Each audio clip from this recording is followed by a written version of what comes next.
దేవునికి స్తోత్రం.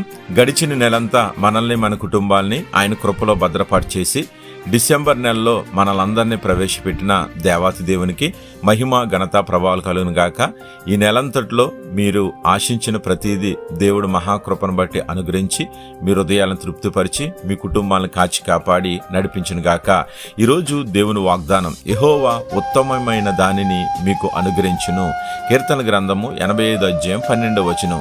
ఈరోజు దేవుడు అంటున్నాడు, నీకు ఉత్తమమైనది ఉత్తమం కానిది ఉన్నది, విలువైనది విలువ గలది ఉన్నది. అందుకనే నువ్వు గ్రహించుకుని ఏది ఉత్తమమైనదో గ్రహించుకుని దాని యందు నువ్వు పరుగులు పెట్టు, ఆశపడను వాక్యం సెలవిస్తుంది. దేవుడు తప్పకోకుండా నీకు అనుగ్రహిస్తాడు. మనం మిక్కిలి విలువలుగా వాటితో మనల్ని విలువైన వారిగా దేవుడు ఎంచాడు. మనం ఆలోచిస్తూ ఉంటే వ్యవసాయకుడు విలువైన భూమిని మనం చూసుకుంటూ ఆయన విత్తినది చేతికొచ్చే వరకు కూడా ఓపుకుతో కాచుకొని విలువైన భూఫలము నిమిత్తం ఎదురు చూస్తాడు. ఉత్తమమైనది దేవుడు నాకు ఇవ్వాలి అని ఆశపడుతూ ఉంటాడు. మనము కూడా ఈరోజు నువ్వేదైతే ఈ నెలలో ఆశపడుతున్నావో, నాకు ఉత్తమమైనదని కావాలి, అది భూఫలంలో కానీ గర్భఫలంలో కానీ, లేదా నువ్వు ఆశించే లోకానుసారంగా ఏదైనా కానీ, లేదంటే ఆత్మీయమైన వరములు కానీ, ఈ నెలలో నీకు యేసుక్రీస్తు నామమున ఆయన దయచేయబోతున్నాడు.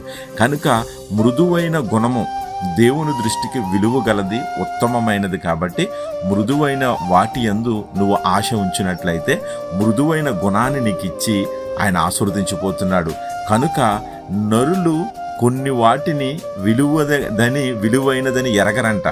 దేవుని యొక్క ఆత్మీయమైన వరములు విలువైనవని ఎరగట్లేదు, ఉత్తమమైనదని ఎరగట్లేదు. అందుకనే ఏది రమ్యమైనదో కాతిమైనదో నువ్వు తెలుసుకుని, విలువైనదో తెలుసుకుని దేవుడు అడుగుతుంటే కనుక నీకు మృదువైనటువంటి గుణాన్ని ఇచ్చి ఆశీర్వాదాన్ని ఇచ్చి నిన్ను నీ కుటుంబాన్ని సంతోషంతో నడిపిస్తాడు, సమస్తాన్ని అనుగ్రహిస్తాడు. యేసుక్రీస్తు నామమున మిమ్మల్ని ఆశీర్వదించును గాక. ఆమేన్. God bless you.